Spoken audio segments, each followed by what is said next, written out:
The battlefield trembled with fear. Across the valley, the giant Goliath stepped forward from the Philistine army. His armor shone under the blazing sun, his voice echoed like thunder. "Send me a man to fight me," he roared day after day. But no one dared to move. Even King Saul trembled in silence as Goliath mocked the armies of Israel and defied their God. Far from the battlefield, a young shepherd named David tended his father's sheep. He was no warrior, but his heart burned with faith. When his father sent him to deliver food to his brothers, David arrived and heard the giant's words. He looked around in disbelief. "Who is this man that defies the armies of the living God?" he asked. The soldiers laughed and his brothers scolded him. But David's courage could not be silenced. He knew that God's power was greater than any sword or spear. Word reached King Saul and David was brought before him. Saul looked at the boy and said, "You are too young to face a warrior like Goliath."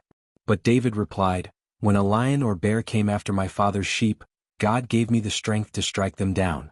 The same God who rescued me will deliver me from this Philistine." Saul saw the fire of faith in his eyes and agreed. He offered David his royal armor, but it was too heavy. David removed it and took only his sling and 5 smooth stones from the stream. As David stepped onto the battlefield, Goliath stared in disbelief. "Am I a dog that you come at me with sticks?" he mocked.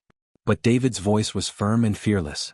"You come against me with sword and spear, but I come against you in the name of the Lord Almighty, the God of Israel, whom you have defied."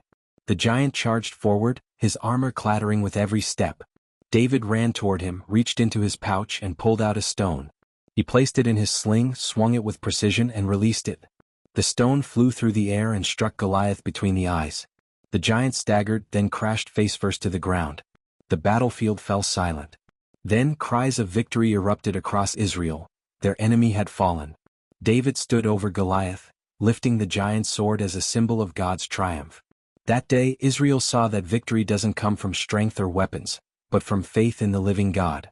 David, the shepherd boy, became a hero of Israel, because he dared to believe that with God all things are possible. If this story inspired you, don't forget to like, share, and subscribe for more powerful Bible stories that strengthen your faith. Stay tuned, more incredible stories are coming soon.